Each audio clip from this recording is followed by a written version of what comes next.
Bismillahirrahmanirrahim. Assalamualaikum Soli dan Solihah. Soli dan Solihah masih semangat belajar hari ini? Nah, kembali lagi bertemu dengan Ustazah pada pelajaran PAI. Pendidikan Agama Islam hari ini sudah memasuki pelajaran ke-11, yaitu kita akan belajar mengenai kisah keteladanan Nabi Ishak. Bagaimana? Sudah siap Soli dan Solihah? Langsung saja kita mulai.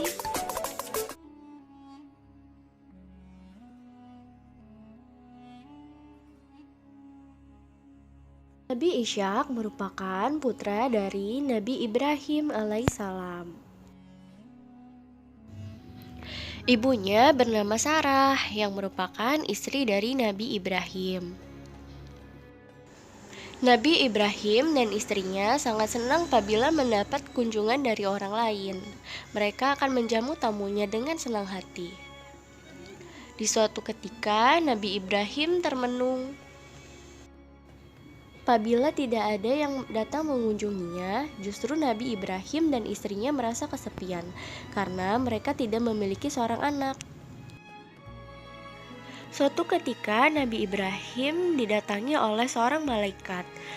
Malaikat tersebut memberitahukan sebuah kabar gembira kepada Nabi Ibrahim. Kabar gembira itu mengabarkan bahwa Allah akan mengaruniakan anak laki-laki kepada mereka, yang kelak akan menjadi utusan Allah. Istri Nabi Ibrahim, yaitu Sarah, sebenarnya merasa aneh dan heran karena saat itu beliau sudah berumur 90 tahun. Begitu pula dengan Nabi Ibrahim, sudah berusia 100 tahun. Mereka sangat bersyukur kepada Allah. Nabi Ishak artinya tertawa. Nabi Ishak sangat mirip dengan Nabi Ibrahim. Nabi Ishak termasuk ke dalam golongan orang yang soleh. Allah berfirman, "Dan kami beri dia kabar gembira dengan kelahiran Ishak, seorang nabi yang termasuk orang-orang yang soleh."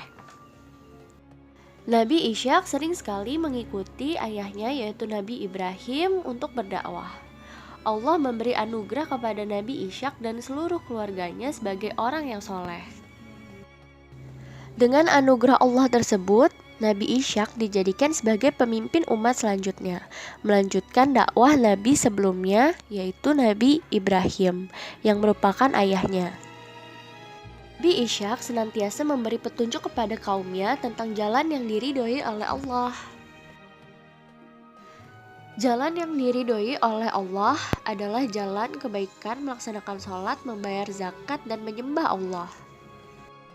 Sepeninggal Nabi Ibrahim alaihissalam, Nabi Ishak tetap melanjutkan dakwahnya. Kemudian, beliau berdakwah dengan ditemani kedua anaknya. Salah satu anaknya yaitu Nabi Yakub alaihissalam, yang nantinya juga akan melanjutkan perjuangan dari Nabi Ishak alaihissalam untuk berdakwah di jalan Allah Subhanahu wa Ta'ala. Dan istrinya berdiri di balik tirai. Lalu dia tersenyum. Maka kami sampaikan kepadanya berita gembira tentang kelahiran Ishak, dan dari Ishak akan lahir putranya, yaitu Nabi Yakub. Quran Surat Hud ayat 71. Dari kisah Nabi Ishak alaihissalam tersebut, kita dapat meneladani sifat-sifat beliau. Yang pertama, Nabi Ishak taat kepada Allah. Nabi Ishak sangat taat kepada Allah. Nabi Ishak senantiasa melaksanakan perintah Allah, sehingga karena ketaatannya, Nabi Ishak disebut oleh Allah sebagai golongan orang yang soleh. Nabi Ishak alaihissalam pemimpin yang baik. Nabi Ishak menjadi pemimpin bagi umatnya. Dalam memimpin umatnya, Nabi Ishak senantiasa mengajak kepada kebaikan. Beliau senantiasa memberi teladan bagi kaumnya. Maka Allah akhirnya melimpahkan rahmatnya kepada Nabi Ishak. Nabi Ishak alaihissalam mengajak beribadah. Nabi Ishak alaihissalam mendapat wahyu dari Allah Subhanahu wa Ta'ala untuk meneruskan ajaran ayahnya, yaitu Nabi Ibrahim. Nabi Ishak senantiasa mengajak kaumnya beribadah kepada Allah tanpa menyekutukannya. Nabi Ishak alaihissalam orang yang ramah. Dalam memimpin kaumnya, Nabi Ishak alaihissalam dikenal sebagai pemimpin yang ramah. Kaumnya menjadi senang, rukun, dan damai. Nabi Ishak alaihissalam mengantarkan kaumnya menuju kemakmuran dan kesejahteraan.